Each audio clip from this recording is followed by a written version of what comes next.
in the white coat? What kind of candy is that? Oh, it's like chocolate. No, it's not. It's Damn.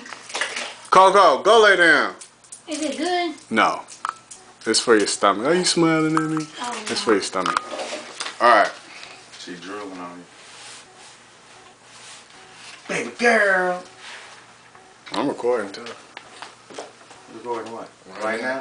For what? I don't know. I just, you know. All right. This week on Project Realness, Reality, we have Damian Washington. And I'm black and Native American, living in a society that I feel that we do not get equal opportunities for everything that we deserve for being here for so long. Okay, Mr. Washington. My question for you is, what can we do to restore, or what are some of the solutions to the problems? Because we need to restore the pride and trust in our communities, specifically in our next generations, even with all the negative influences on TV, radio, and in society in general. I feel family should be number one. If your family is behind you, there's nothing that you shouldn't be able to do or accomplish with your family.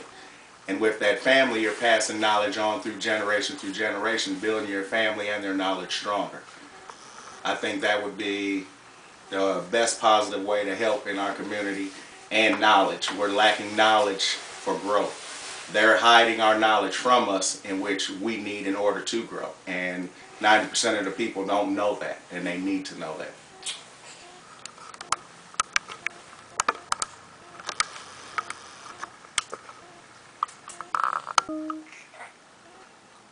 What? Oh.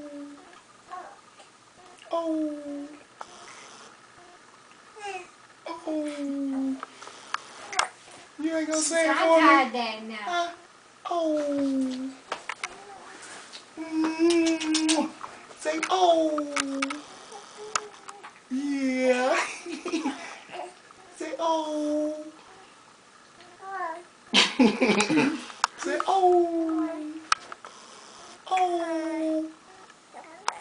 Oh. Say it.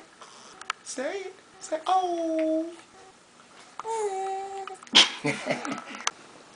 This week on Project Realness, Reality, we have Seth Harris, Seth Harris, an educator in our public education system. public education system. Okay, and my question for you, Mr. Harris, is, as an educator in a low socioeconomic demographic school system, what challenges do you as an educator face?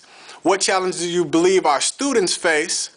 What's your overall opinion of the state of our educational system, and can you offer any solutions? Well, I'd say the big word there is poverty. That is the biggest problem I face as a teacher, my students face in their daily lives, and the system faces, is poverty. We kind of have two separate education systems going on in this country. We have one for our poor children, and we have one for our middle class and higher children. And while we call them both public education, it's definitely not an equitable system. A lot of people I hear talk about education being the solution to poverty, but I believe it was even Dr. Martin Luther King, there was a quote from him where he said, you know, if you want to solve housing and you want to solve education, first you have to address poverty. Those two things aren't going to solve the poverty problem. I find that our legislators, many of them, most of them, aren't even educators. It would be hard to find a single elected official who develops policy and law in our state or in our country who was a teacher. And these are the people who are writing laws and policies for schools, and they don't really have any experience about what it's like to be in the trenches, working day to day, especially with these children who come from such low income backgrounds. The biggest thing that we need to address to them is austerity measures, which are going through at the federal level and the state level. And austerity is when we're cutting public services.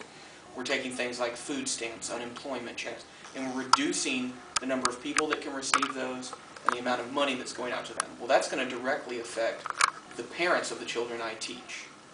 At the same time, we're giving tax incentives to large corporations to come into places like here in Nashville, and we rely on tax revenue to pay for our public schools. That's what makes them public, is the money all goes into one big pot and we all share it equally. If we don't have money coming into that pot, then we don't have money to keep our schools moving to that next level. Technology is going to decline, the resources that we have are going to decline, the quality of teachers is going to decline because you're not going to have the wages you need to pay those teachers that are really going to be most effective. So I would say the solutions to this would be, I've met a lot of teachers who want to live inside the school bubble. When they leave that school building, they don't continue to think about their students as real human beings. They sort of see it as a year to year, this is the class that I have. And I know personally, I've adopted the stance of, I advocate for my students while I'm in the building and when I'm outside of the building. And that may be when I'm talking to friends or family members, and particularly when I'm going to the voting booth. I think about my students in terms of who I'm voting for. Not just who's going to benefit me, but who's going to benefit those kids. Because if we don't start figuring out who's going to help our students and us, then we're simply going to be architects of our own misery. Because all we're going to do is we're going to keep sending people to Washington and to our state legislature who are going to cause the poor to suffer more and more. And then we're going to see those declines in test scores, those declines in performance. Because our kids are coming to school hungry, without enough sleep, and inadequate housing. So I'd say the biggest thing that we can do as a society and as a culture is stop vilifying our poor and start thinking about what can we do to help them. Because in the long run, the more educated, the more enabled through resources our citizens are, the better the country is going to be for every single person here.